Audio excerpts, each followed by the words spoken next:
All right, welcome back, everyone, to our next episode of the Fantasy Variation. We've got our 11th edition coming at you, where we're going to be previewing Week 10. We've got another special guest in the building, as we said last week, back by popular demand. All the fans wanted him back in here. None other than Jake Nichols, owner of Nichols Team. Nichols, how are you doing on this fine Tuesday night?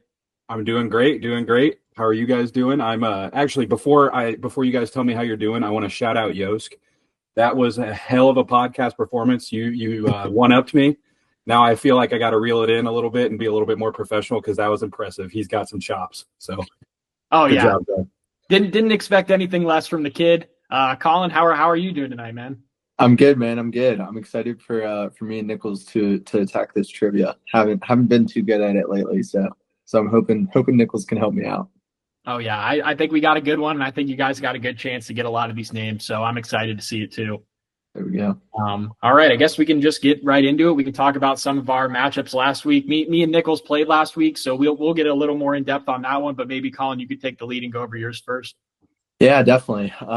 Start by saying really tough loss this week. Lost 108 to 171 on a week that I really needed to win. So didn't good thing I guess. Didn't have to sweat it. But yeah, I got killed. Shout out to Yosk again. In a very big week where you need wins. Didn't end up happening. So I find myself sitting in what am I seventh? Yeah, sitting in that seventh spot right outside the playoffs. So gonna need some big wins over the next few weeks.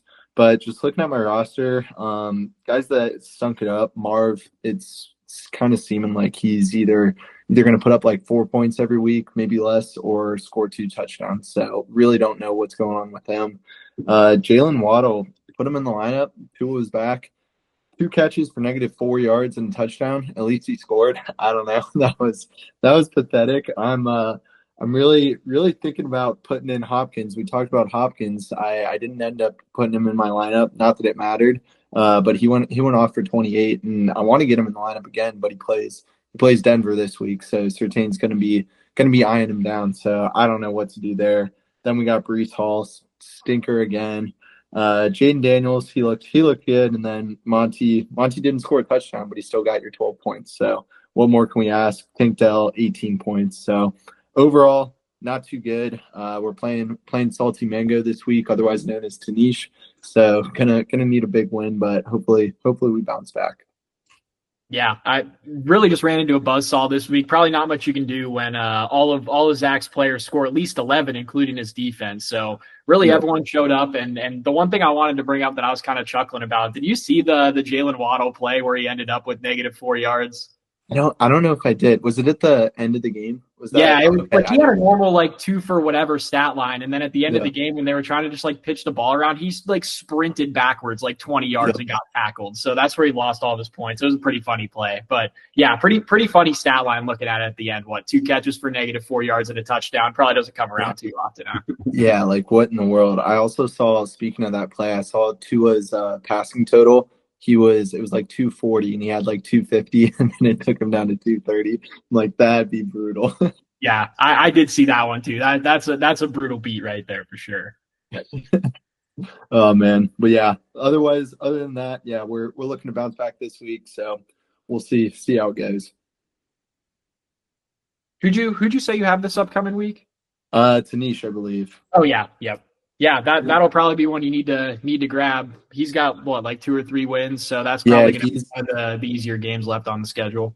he's 3-6, and then I got Dean right after him. So hoping to get some wins, but Tanisha's kind of in that same scenario as me, where we kind of both need wins to keep us in that playoff hunt. So it should be a good one. Yeah, I'll be grabbing my popcorn for that one. That's going to be a thriller coming at you, at you next week. I guess for me and Nichols game, we played this last week, and I ended up taking it home 146 to 137. Nichols, what I guess did you see from your team? What did you like or not like? I guess maybe a little more on the dislike side, huh? Yeah. So I mean, to be honest with you, I'm back-to-back weeks with better than what I thought I was going to get with points. I'm two great weeks for points for me. I'm still second to last in league in the point department. But Worthy screwing me on Monday night. I thought I was going to come home with a win. I think I was up 10 going into it. And it was came around to it. Worthy had 2 targets, no catches, no yards, 2 rushes for -10, so a -1 on the night. But then going into overtime, it was what, 0.2.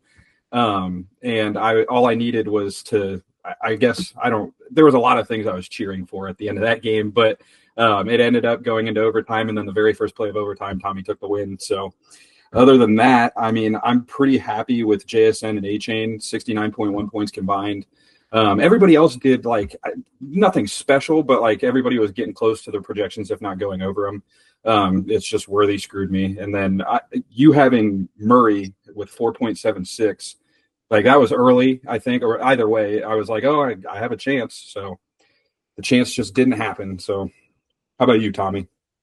Yeah, that was a big thing from your team. Obviously, you have the 2 30 bombs from Achan and JSN. I don't know how many teams probably in this league have lost a game with 2 guys scoring 30-plus points. So, yeah, that's a tough one there to have those performances. And then some guys like Worthy and Mark Andrews and even Commander's defense against the Giants kind of let you down and not score many points. So tough to see that on your end. And then for my end, you brought it up as well. Kyler Murray almost cost me the game in this one, only putting up 4 points. I want to say even Trey McBride had a rushing touchdown in this one. So really they were just finding any way to get the ball in the end zone that didn't involve Kyler Murray. Luckily I do have Trey McBride, so I was able to pick up those points on that specific touchdown. But overall they were able to destroy the Bears without really throwing the ball too much, which was super impressive. But we did have some good performances on the week. We had 4 guys score over 20 points. So Chase Brown and Rico Dowdle was great to see. 2 late round running backs that I picked up in the draft able to pull their weight in this one. And then the other 2 20 pieces from none other than Justin Jefferson and Cooper Kupp, Cooper Kupp back in the lineup. He seems to be getting back into form, especially after Puka Nacua threw that punch and got ejected, gave maybe a little more targets than that game. But that was good to see. And then the last thing I wanted to bring up and just wanted to get it out there, I condone the act of Kareem Hunt punching the ball in after we had already won the game. So, Nichols, I just wanted to get that out there. I'm really sorry about that. We've already had some talks with Kareem to make sure we don't play like that. And I just wanted to make sure you knew that coming from me. He may as well just enter the end zone with both of his middle fingers extended, because that was just a punch in the gut. Yeah, that one sucked. Oh well. Yeah, just disrespectful. We don't want to do that, and we tried to rein him in here, and we'll be better for the future. So. Oh man, I'm glad you did that, Tommy. That's unacceptable by him. Yeah, I don't want the league to get the wrong idea. That's not how we operate in this facility. So not going to happen again. And I guess as for next week, Nichols, who do you have this upcoming week, and how do you feel about your chances? So I shouted him out at the beginning. I have Yosk. Right now, I'm liking a decent amount of my matchups. I have some pretty high projections, but again, JSN is on a bye, so my flex is going to be a little bit iffy. But I've got A-Chain against the Rams. They're middle of the pack for rushing yards. Stingy on touchdowns. I think they've only given up like 5 or 6 touchdowns on the year to running backs. Swift against New England. I like that one a lot. I think he should feast. They've given up the 6th most yards, 10 touchdowns. The most in the league is 15 touchdowns, so they're right there in the mix for giving up the most. I like Downs against Buffalo. Flacco being back in there. I think that adds so much value to Josh Downs, and it's showing in his projection this week. I think he's projected like 15.4 or something like that. That's kind of nuts. I just saw that. Yeah. Yeah. I'm really happy with his projection. He wasn't one of my loves this week, but I do love him this week. But I wanted to stay away from my team again. So, and then Lamb against Philly. Those games, Cowboys Philadelphia is always just interesting. His projection's a little bit on the lower end compared to what he's been at, but I still think he can have a big game, and especially coming off of no touchdowns, not the greatest performance last week. So, yeah. Definitely. The one thing I'm curious to ask about on your team is actually ETN. How do you feel about him for the rest of the year? Because obviously his value is probably about as low as you can get, but obviously he could be in line for a big bounce back with kind of how little weapons they seem to have in that offense now without Christian Kirk, and then Tank Bigsby really isn't all that much competition to surpass for him, I don't think. Whoa. Easy. Hey, I didn't say none. I said all that much. Yeah, so the whole ETN thing is pretty interesting because if you read his outlook on ESPN, they're saying that they're expecting a split backfield again. I do have him starting right now because obviously Worthy I can't trust anymore. Like after that performance and two negative rushing plays for him, it seems like they might try to keep the ball away from Worthy. So I'm at a loss a little bit for that flex position because ETN is a name where like previous years he's a RB1 on some teams. And now I'm struggling to get points from him out of the flex. Low projection, he's under 10 points projected. It's one of those things where I'm 50-50 on whether or not he's going to have any more value left this year or if he's going to be back to what he was. And I'm hoping he can be back to what he was. But yeah, no, I'm at a loss for that one, Tommy. Mm-hmm. Yeah. Just oh, sorry. I guess just looking at your roster, I think that's the most safe play. Like you're kind of just hoping ETN scores. Like other options. I mean, Leggette's not terrible. He's put up some touchdowns in the past couple weeks. But like with those wide receivers you got on your bench, it's like they could all easily go for 2 catches and 15 yards. ETN, at least you're hoping he at least gets 10 carries, maybe. Hopefully gets in the end zone. Yeah, my last flex spot is just essentially playing roulette. Whoever's going to hit, and it's so far I am bad at playing that roulette game. So, well, hopefully the luck turns in your favor. Yeah, big week for you too. 3-6. You're in the same spot as me. Kind of need a win here to keep us in it. I was thinking too for your team, you might not have much of a choice with ETN this week either because CeeDee Lamb, I think he has like a leg injury or something. I think he's questionable to play. I don't know if they've said anything about him playing this week. I know Dak's going to be out, I think. So I mean, regardless, you're probably playing CeeDee Lamb though. But yeah, if CeeDee's out, you might have your hand forced and have to play ETN and see what you can get out of him. Yeah, and ETN, I think I'm going to roll with no matter what. If CeeDee Lamb is not playing, it's a matter of who do I start between Leggett, Jordan Addison, and Xavier Worthy. And Xavier Worthy's probably on the lowest end of that because he just burnt the shit out of me. So, bro is banned from getting started. Yeah, he's on the bench for an extended period now. So real quick, we did want to call it out. Mr. Sengo's first win of the year, he does have a 1% chance of making the playoffs, so don't count him out yet. Can we get a round of applause for I know. There we go. Come on. There we go. That's a win.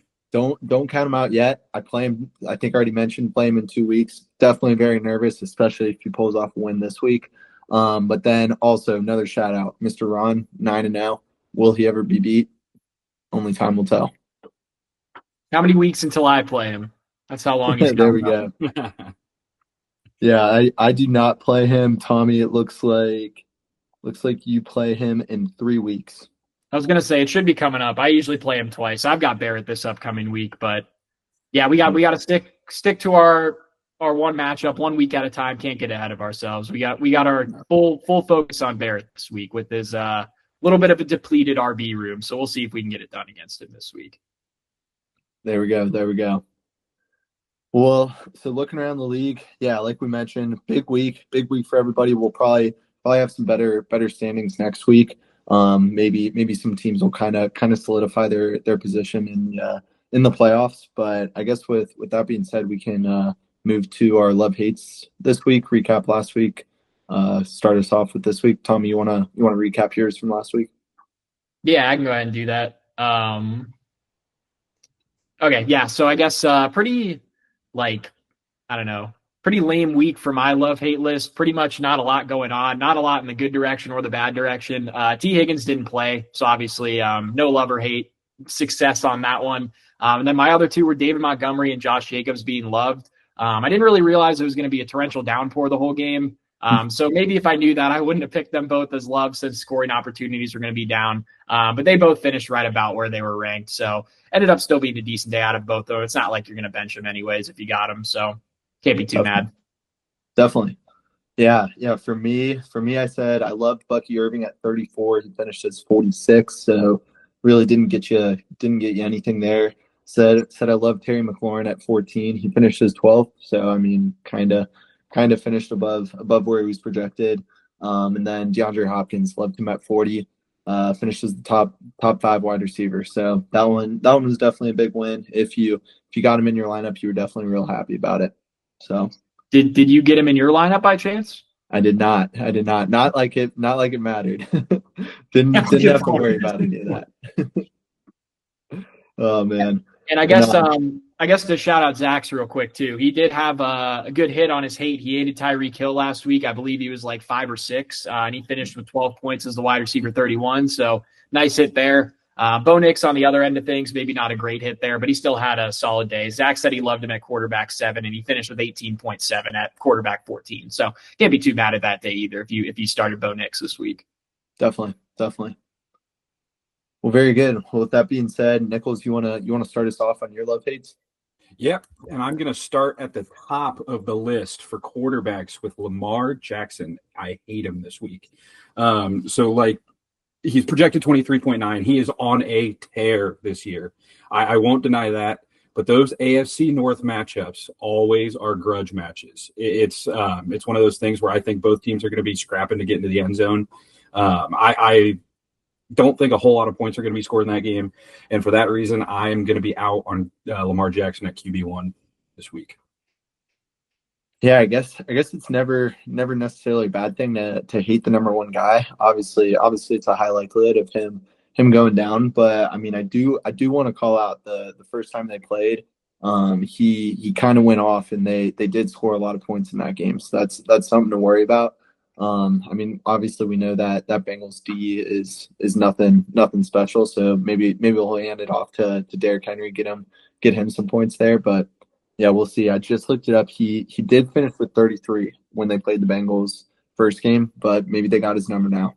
So Yeah, and that's what I was going to bring up was a lot of people are probably super high on him against the Bengals because of that one huge game that he had or whatever, but also it's going to be Thursday night, so maybe you get a little bit of lackluster performances from the offense compared to what we saw back then, and maybe we get a lower scoring affair than most people probably think. I think this was the highest over-under of the week, and it was like 53, like it was pretty high, so. Yep. Yeah, the whole hate hinges on just an AFC North grudge match game, like a classic style, one of those games. And I see it happening later in the year. That's normally when they happen anyway. So totally agree. That's why I'm off of Lamar this week. Totally agree. Good point on that Thursday night call. Never know what's going to go on Thursday nights. Never want players on Thursday. Never want players playing in Europe. That's the motto. Exactly.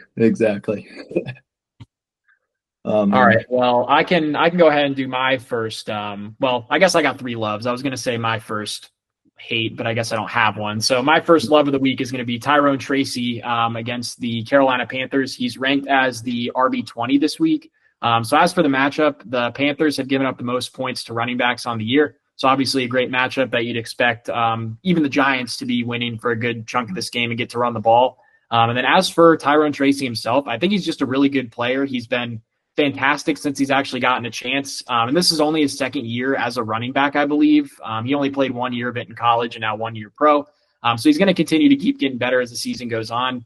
And he's really taken over the full-time role these past 2 weeks. And in those 2 weeks, he's out-touched Singletary 39-7. So I don't think Devin Singletary posed a huge threat to him, and he's got a great matchup. So I love Tyrone Tracy to smash this RB20 spot.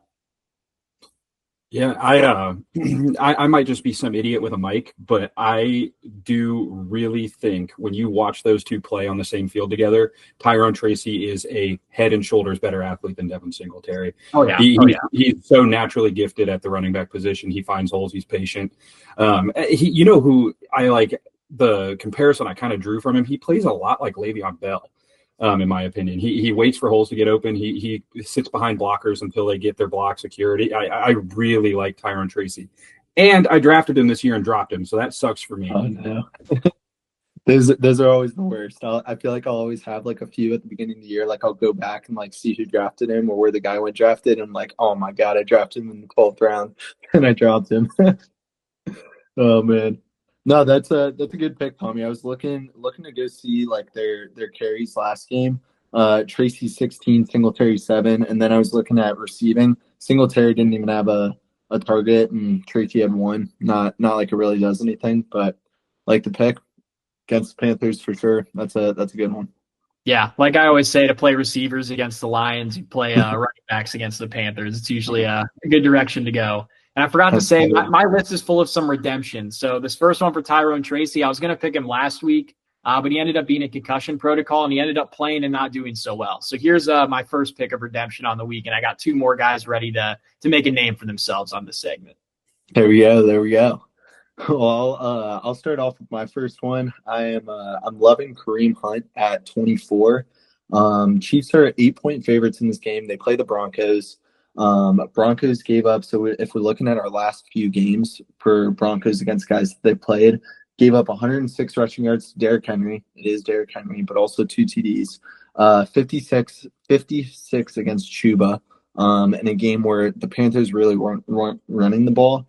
And then 96 in a TD to J.K. Dobbins. And that's the past 3 games. Anyways, I love the fact that the Chiefs are just kind of on a roll right now. And even if we look at the Monday night game, Kareem Hunt didn't have a ton going for him. Like he only had like 10 carries, I think. Like kind of like midway through the fourth, and then the Chiefs just go full on Kansas City mode. Hand it off to him 10 times. He runs for an additional 50 yards, scores a toucher in the overtime. So really like him there. He's projected 14. He's averaging almost 17. So this 24 just seems too low for me. Yeah, I agree with that one. As a Kareem Hunt owner in our league, obviously, I was surprised to see he's only projected 14, and he's usually projected like, I don't know, at least like 15 to 17-ish, especially when he's got a decent matchup. And like you said, the Broncos are like in the bottom half of the league against running backs, I think you said. So decent matchup, and I don't see why he should be projected any less than he was last week. And he was up at like 17. So, yeah, I like that pick. Absolutely. I think a lot of the projection comes from just how gross those wins are for him, because the Chiefs are finding ways to win, and it's sometimes if it is ugly. But, yeah, I fully see him surpassing that against not a great defense. Not a great overall team, I should say, yeah. Yeah, but we'll see. But who you liking next, Nichols? I actually have another hate, and this one might be kind of cheating, but I hate CMC at running back 6, 18.8 points. I don't see him getting like a giant workload coming off of the IR the way he is. Even if he does get a giant workload, he hasn't played all year. He missed camp too, didn't he? Yeah. I think he did. Either way, I mean, he has spent such a long time on the sideline. You never come back from an injury and then decide to drop 18.8 points and be the 6th best running back in the league. So yeah, I'm out on CMC this week. I don't even think I'd really be. If I owned him, I probably would be starting him, but I would still be very worried about him. I was just going to ask that. So if you've got CMC on your team, who are you starting over him this week, if anyone? So like obviously like Derrick Henry, Saquon, like the top guys, you're obviously starting over him. But like if you look at like mid-tier guys, like maybe like David Montgomery, say you've got him on the bench, are you starting Monty or CMC? I would say for my team, he's 100% making the flex position no matter what, but I'm also down with that. if you have to start a guy. But yeah, no, I think he would, no matter what, he'd be finding his way into my starting lineup. It's just I think it's more likely for him to bust than it is for him to boom. Sure. I think that was actually a good line to draw it at, Colin, was like David Montgomery-ish. Like once you get into guys that are already like splitting carries and stuff, like that's where I definitely feel like I definitely lean CMC. But even a guy like Tyrone Tracy, I feel like that'd be kind of a tough thought for me. Like that's why I like this hate Nichols, is because like a guy that I just said is RB20 and comparing him to RB6, I'm not really feeling super confident saying CMC over Tyrone Tracy. Definitely. Well, hopefully if you've got CMC, you're probably, if you have CMC, you probably don't have many wins on the season, and your team probably isn't doing too hot. So you're probably starting him no matter what, like Nichols said. And that's like another thing. It's like if you drafted him, which obviously a team in every league has drafted him, they've most likely stored him on the IR.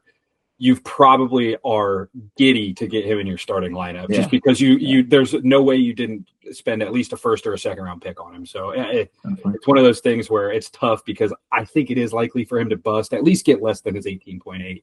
But like if I had him stored in that IR slot this long, I would be all over getting him in my starting lineup. So yeah, it's a tough one, and it might be a little cheaty coming off the IR, but I think I might win on this one. Hey, they got him all the way up there, man. That's Matthew Berry's fault or whatever remnants of people they have there now instead of him. Whoever it is, yeah. Is Field Yates still there? Yeah, it's Field Yates' fault.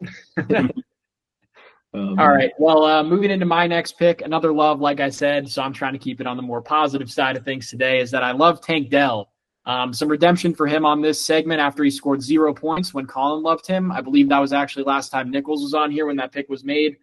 So we'll see if he can bounce back and get back on the right side of things on the love list. I'll preface this by saying I know Nico Collins is supposed to be back, but I don't think that should be a huge problem. With Diggs out, he's still going to get a handful of targets, his fair share at least, to get some fantasy points. He's going against the Lions defense, so Lions have been humming on offense, and their defense is still just like meh. So, I mean, if the Lions are going to score points, they're going to have to throw. They're going to have to play from behind. And the game's also at home for Houston, so it's going to be in a dome. So it should be good conditions for Stroud to pass the ball around. And then, the Lions, the last thing I'd written down is just that the Lions have allowed the third most points to receivers on the season. So they're just a good matchup overall. It's not just me saying that our offense is so good, you have to play everyone against us. There really are some numbers to back it up so far halfway through the year. Definitely sticking with that trend against the Lions, baby. I like it. Of course. Nah, I won't add much here on my team. Obviously, I'm hoping for a big week. I totally agree with you. Nico Collins doesn't really change much for me. If anything, it just draws a little bit more attention away from Tank Dell potentially. And then CJ's had a couple like not as great weeks throwing the ball. So look for him to get back to regular season form here. Absolutely. I'm trying to pull up Tank Dell's numbers here. Is he due for one? Is he due for a good game here soon? I know that he played well last week. Yeah. He did play well last week. Okay. I was going to say with how rough he's been this year, it's just like, it's a kind of a cop-out answer or a cop-out addition just to say he's due. But like with a guy like that, he's kind of due. Like that's somebody that they want to get in the end zone. That's somebody they want to get the ball. So I like this one as well. I'm rooting for it. Well, my next one. Oh, sorry. Oh, I was just going to say he hasn't had back-to-back good games all year. So I'd say he's due for back-to-back good games this year. So definitely. I like that. I like that logic. Definitely. Well, my next one, we got Zay Flowers at 18th. We know the Bengals secondary is kind of soft. The Eagles just lit them up either last week or the week before. Even the Raiders, you look at them, whoever their is Minshew the quarterback? He was last week, yeah. Yeah, he was last week. Minshew didn't even do that well, but the number one receiver, Jacoby Myers, still looked pretty good and put up good numbers there. Zay's gone for 19 plus in 4 of the last 5 games. I know they might have Deontay Johnson this week, but again, that really doesn't faze me that much. And in those last 5 games, so he had seven receptions on 12 targets for 111 yards. Last time the Bengals played. So looking for him to do that again. I know we mentioned it might be a lower scoring game. It's a Thursday night game, but he's too hot for me right now. And 18 seems low with a game of this magnitude and that over under being so high. It's a Bengals game, so I love the pick. Not much more to add. I actually think Deontay Johnson might help Zay Flowers a little bit as far as getting coverage off of him. I think Rashad Bateman's proven that he kind of just sucks. So I don't think Lamar wants to throw to him. And I think Deontay Johnson's going to be pulling their best corner. So whoever that might be, they don't have very many good corners on that team. But right. Yeah, I do like that pick. We will see. Yeah, I've got him in another league. So definitely hoping he puts up numbers this week. Well, to close this out, Nichols, who you got for your last love hate? I am bringing some love this week. It's all not negative, or it's not all negativity for me. I do love Tyreek Hill at wide receiver 13. He's projected 15.7. The Rams have given up 15 touchdowns this year. The most is 19, if to give you just perspective on that one. So they give up a lot of passing touchdowns. And another kind of cop-out answer, but like he's kind of due for like a big monster game. And I think the Rams defense is one of those teams where he can give you one of those. So I'm all in on Tyreek Hill this week. Yeah, no, I don't own him in any leagues, but I mean, yeah, if you've had him on your team, you're definitely hurting. Tua's back, so that's all I can say. I mean, in a regular season, Tyreek Hill's probably top 5 every week. So to get him down there at 12, I like it. Yeah, and that takes me, I think, perfectly right into my last pick. My last love of the week is going to be another wide receiver on that team, Jalen Waddle, but he's all the way down at wide receiver 33. A lot of what you said still applies with the matchup against the Rams, and with that comes a super high over-under. I believe it's tied for the second highest on the week at 51 at the moment, so I expect a lot of points to be put up in this game. And then last week, Jalen Waddle, we already kind of talked about it, how he had that 2-catch game for -4 yards and a touchdown. Like the 2 targets for Jalen Waddle, that's not going to work on a week-to-week basis to win football games. So I think they're going to realize that in the midst of this 2-game losing streak with Tua back and realize they got to get the ball to Tyreek. They got to get the ball to Jalen Waddle. So I think that's going to be on the forefront of their minds, and that's why I love your pick so much, and I love Jalen Waddle too this week. Yeah, McDaniels is not an idiot. He knows how talented Jalen Waddle is. We all know how talented Jalen Waddle is. He's going to start playing better as far as a fantasy standpoint goes. I think he's going to start playing better by the end of the year. Does McDaniels know? I don't think he does know. Jalen Waddle's been pooping the bed every single week for me during this stretch. So dang, Tommy, I really hope so.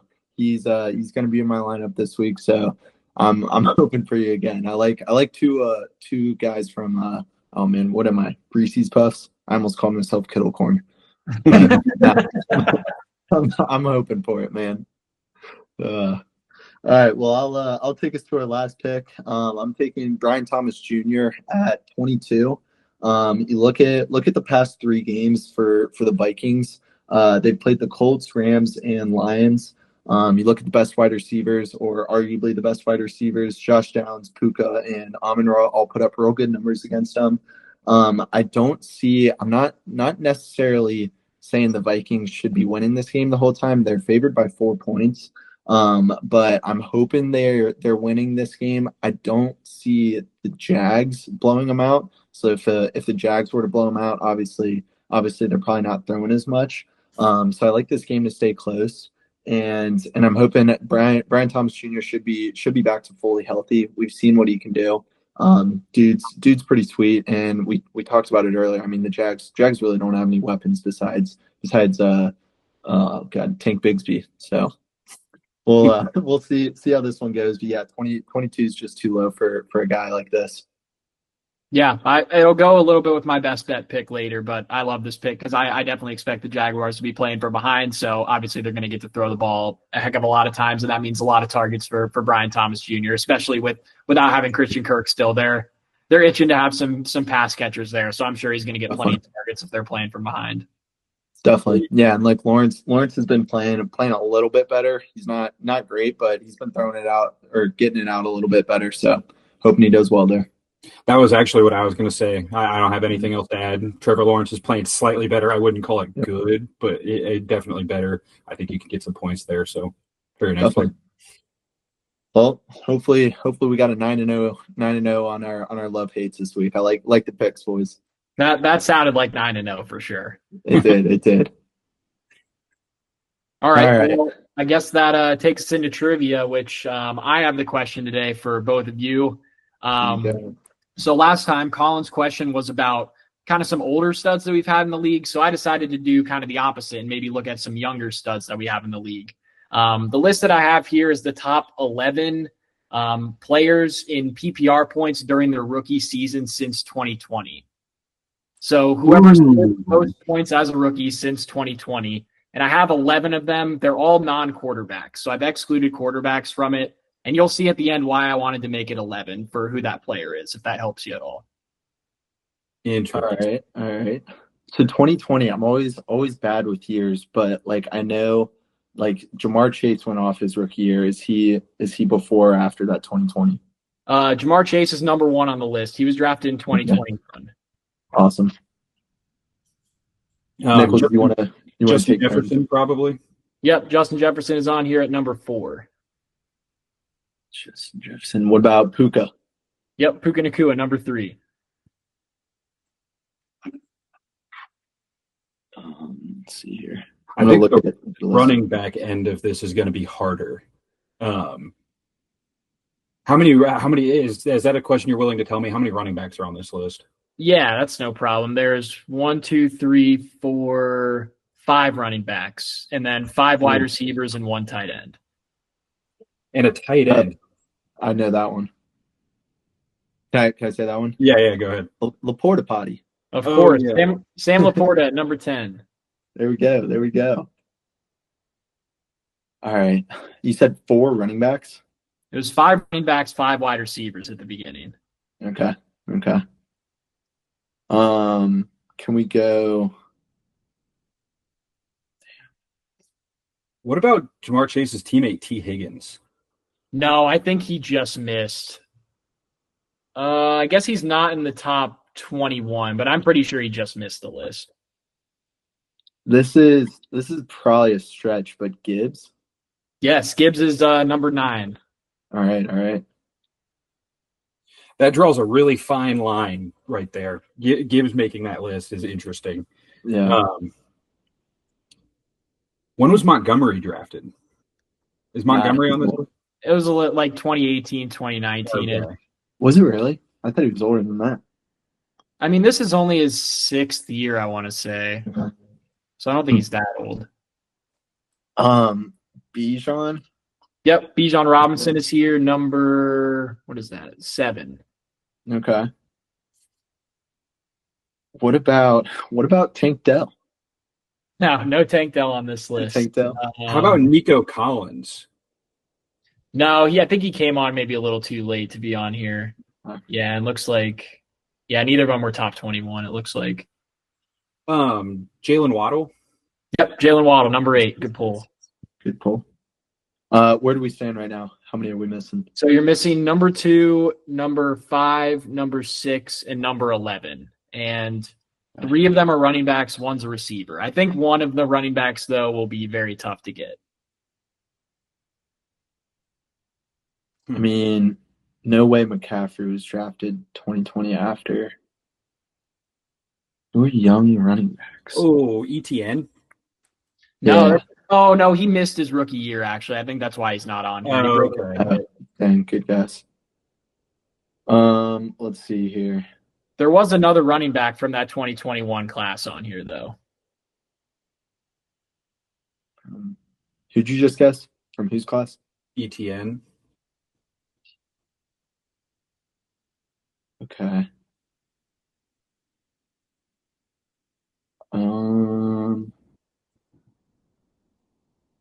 Then I'm trying to think of some hints here. One of the guys I'm very surprised hasn't been guessed yet. I'm sure that's the number 2 guy, and that one's eating me alive a little bit. The number 2 is a weird one, actually. Oh, really? Colin's going to be really mad when he finds out who it is. Is it JT? JT's on there. He's the one I was saying I'm surprised he hasn't been guessed yet. I thought he was drafted earlier, but I guess that makes sense. He was 2020. Okay. Now, right. Who'd you be mad to find out made this list, Colin? Like Pittman? No. Like, who do you not like? That? Oh, my God. No way Najee's on here. Najee Harris is number 2. Ugh. Yeah, Jamar Chase is the only rookie with more points than him his rookie season since 2020. Oh, man, that's gross. All right, and then these last 2, think about why would I want to include an 11th player on this list? Yeah, so Amon-Ra? Yep, Amon-Ra's number 11. Okay, and then this last one, I don't know if I have like any good hints. He was undrafted in 2020, and he was on one of the first few trivias I think we did, Colin, when you gave me a question. He's already like out of the league. Out of the league. Oh, CJ Anderson. No, not CJ Anderson. Oh, man. He played in the Colts division, too, when he was good. Okay. Would telling us the school he went to, would that be too much of a Oh my giveaway? God, I have no idea what school he Hang went on, to. let's think about this. So he was on the Texans, Titans, or Jags when he was good. Is it running back or wide receiver? Running back. It's a running back. Oh, nah, Jay Ajayi? No. Those teams. I'm pretty sure I linked the Jay Ajayi in the last one somehow. All right, he went to Illinois State. I doubt that helps at That all. doesn't Oh, help. that helps. That helps. I was like, I have no idea where he went to school. All right, running back. Like I'm feeling like he was on the Texans. He was on the Jags. He's on the Jags. Oh shoot. Yeah, he was the running back before ETN. Oh shoot. He was very good for like 2 years. Was it Yeldon? No. Not Yeldon, but he played with Yeldon. Didn't Yeldon play when we were in like middle school? Was it? I feel like Is that that guy was like- around for forever. Who am I forgetting? Oh, that's gonna drive me nuts. He also shares a last name with another running back on this list. I don't even know who he said. Damian Hare is? No. No, you've Oh, it's got probably Robinson. I don't know who it is. I don't think I'm going to be able to get it either. Yeah. James Robinson was the last guy on the list. Oh, He was on Gron's team. Yeah, Ron Dang. Legend, James Robinson. Dang it. That Yeah. dude was supposed to be so good, and he's not that great. Yeah, he lost his Achilles a couple times, I think, and it's really done some damage on him. He was at number 6 on this list, though. I gotcha. Dang it. Yeah, I'm not Man. too mad about that one. Like, I don't know if I would have gotten that, but I should have. I don't Yeah, know. I These think that's one we trivias should are have kicking my butt. It's Hey, a, we were close, but we rattled off at the beginning there. That was pretty good. Yeah. yeah, for sure. And I was gonna say with these lists of new players, like you're probably more thinking of like, I don't know, guys that are like good right now is probably where Right. that, and like Yeah. you think of James Robinson doing that. So Definitely. No, that was a good question. Yeah, that was a great question. Good job, Tom. appreciate it, guys. Thanks. Yes, sir. Yes, sir. All right. Well, we'll forget about all my bad trivia answers, but we'll get into some best bets here. Tommy, you wanna start us off on the recap? Yep. Sorry, I was plugging in my computer over here. So another good week for me this week for the best bets finally. So now we've hit 4 in a row, which is awesome. This past week we did have another over/under pick. We went with the over in the Broncos-Ravens game at 44.5, and that hit. And I think it was fairly early on. I think like third quarter, maybe early fourth. The Ravens started to run away with it, and I think they almost hit this themselves. So shout out Lamar Jackson and company. Maybe take it easy on the Bengals this week because of NICHOLS' best bet pick or Nichols' love-hate pick. And then for the other one, we got the Commanders covering the -3.5 against the Giants. So another pretty easy one there. I think the Giants actually were knocking on the door at the end. Like they could have hit a 2-point conversion to get within 3, but Commanders stop them and get the job done. So glad to see that. How about you? Yeah. Well, first of all, congrats 2-0. That 2 straight weeks coming back. Heck yeah. Yeah, very good. Well, with your Ravens pick, or with that game, I also had Ravens -9. That was almost no sweat. They won like 41-10. Don't know why I said almost. That was a no sweat. So pretty happy about that one. And then went 1-1. Had Kyron Williams over 100 rushing yards at plus odds. Finished with like 60 something, I think. He had 22 carries, so like got the volume he needed. Just didn't get it done. But we will shout out Zach. Guest pickers to Nichols. Guest pickers. I mean, you did give 2 picks earlier. Zach, another winner. Guest picks are 3-0 right now. So he had the Jets money line, and most important part about this, it was a Thursday night game too. The curse is over with.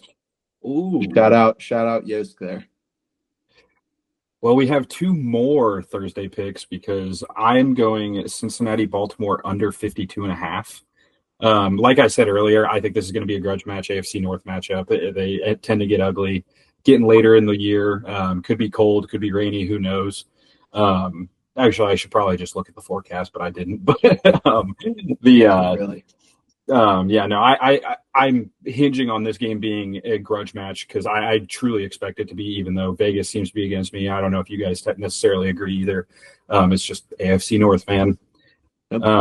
My other and my final one is Atlanta, New Orleans. I'm going to go with Atlanta -3.5. No more Marshawn Lattimore in there.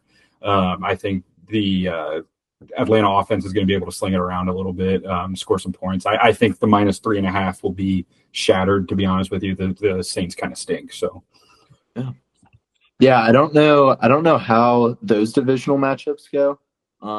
Haven't paid too much attention there, but I mean the Saints are horrible. They've lost like 6 straight probably. And the Falcons have been pretty good of late. The only thing I'd be worried about is just divisional match, and they play it close. But I mean 3.5, I like it. And then with that Ravens pick, I see it either being like 20-17, and you really don't have to worry about it, or they hit this over in like the second quarter. So I think it's one way or the other. We'll see about it. But again, I would lean towards the under there with that divisional matchup. So I did kind of contradict myself a little bit there because divisional matchup, AFC North, I'm saying, it's not going to be a blowout. But then Atlanta, I'm saying they're going to blow them out. I'd almost be willing to push that line to -7.5 or -6.5 for Atlanta. I'm that confident in that one. So yeah, I mean the Saints are horrible, so I like it. Yeah, I almost chuckled a little bit, Colin, when you were like, I don't know how those divisional matchups go for the NFC South. I was like, they're dog shit. That's how they go. I don't think there's like a stigma around them like the AFC North games. But yeah, I really like that pick. I actually almost went with the Falcons -3.5. So I like that pick. And you even brought it up too, the main reason without Lattimore. And then they have, I believe, 2 other corners that are injured too. So they've got like no one to defend the passing attack. Even without Drake London, their receivers are probably still better than what they're going to be facing. So I like that pick. And then Bengals Ravens, I feel like that's going to be a hard one to tell. But with a line that high, I feel like I can't really hate on the under too much when the over under is 52.5. So I like both those picks, and we'll see if we can get to 5-0 for the guest picks. Definitely. Oh yeah.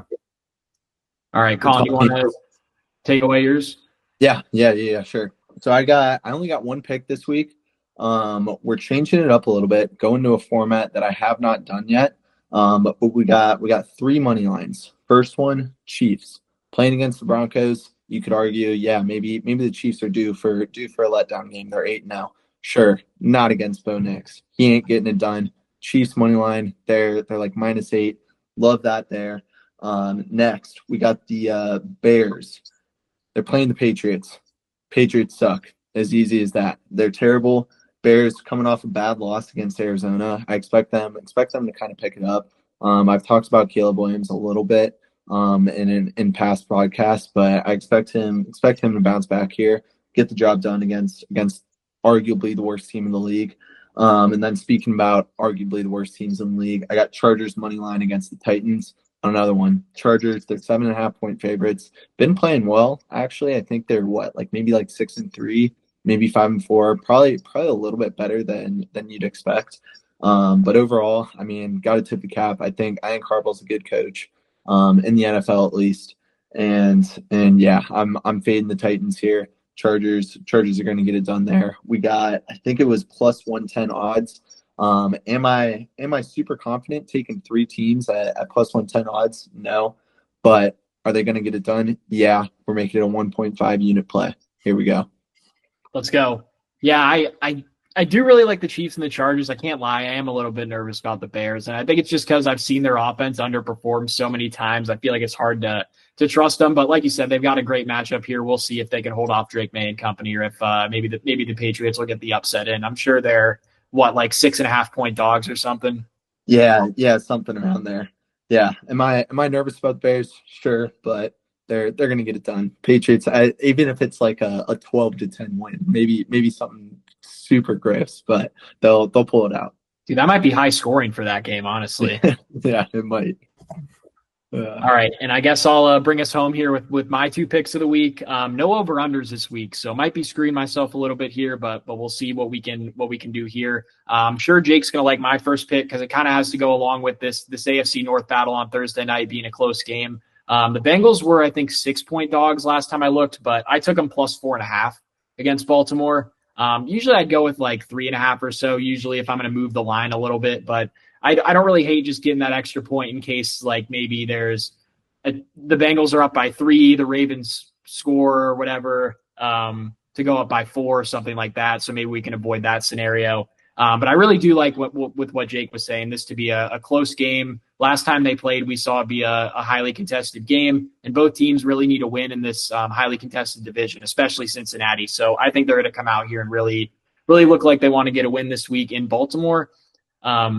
And then my last one here, I was already ragging on the Jags a little bit, so maybe I'll take it a little light on them because I don't want to jinx myself too bad. But I believe the Vikings are like 4.5-point favorites in Jacksonville. I just went ahead and took them 6.5 against Jacksonville. I don't think this is going to be a close game. I think we're going to see another NFC North team that's not Chicago playing a non-NFC North team, and you'll see what happens. They usually put the whooping on them, so I think the same thing's going to happen to the Jags here this week.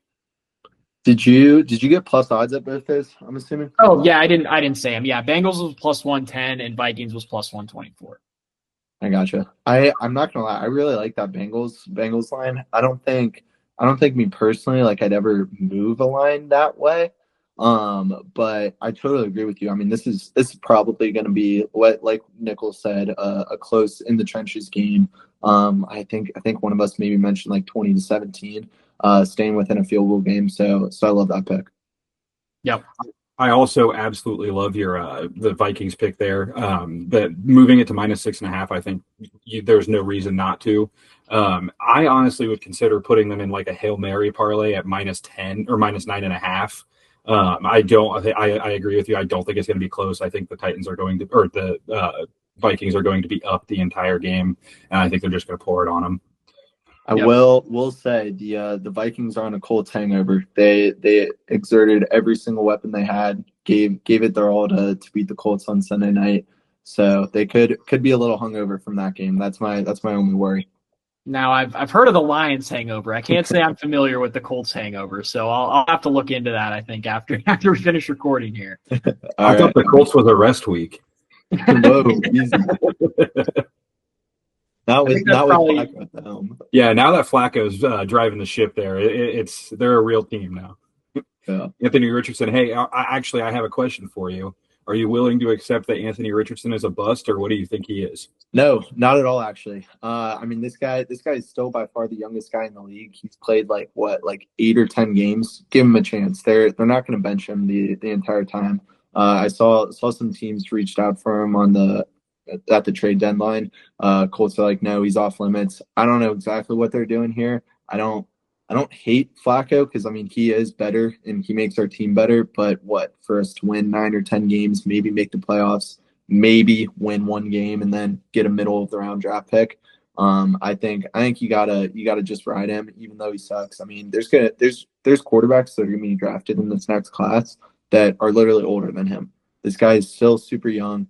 Let him develop. He's got all the talent in the world. He's just gotta settle down. So I think there's something to be said about preserving his confidence as well. Like letting him learn behind Flacco, like playing that poorly in front of the entirety of America will definitely bruise somebody's ego. And I think that's the main reason why he's being benched.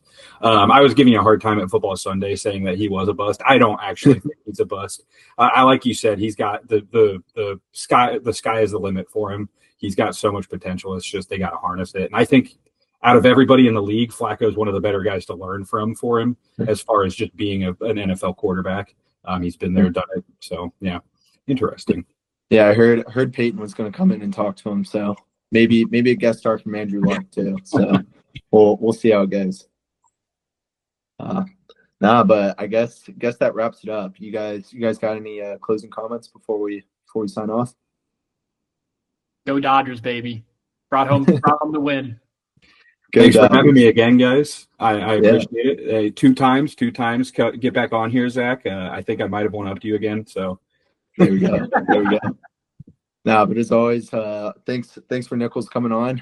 We'll be back next week with similar format. Probably come back with some start sits. But definitely a big week fantasy wise. A lot of big matchups and playoff implications. So I don't think we can call it the witching hour of fantasy football yet, but we're getting there. So until next time.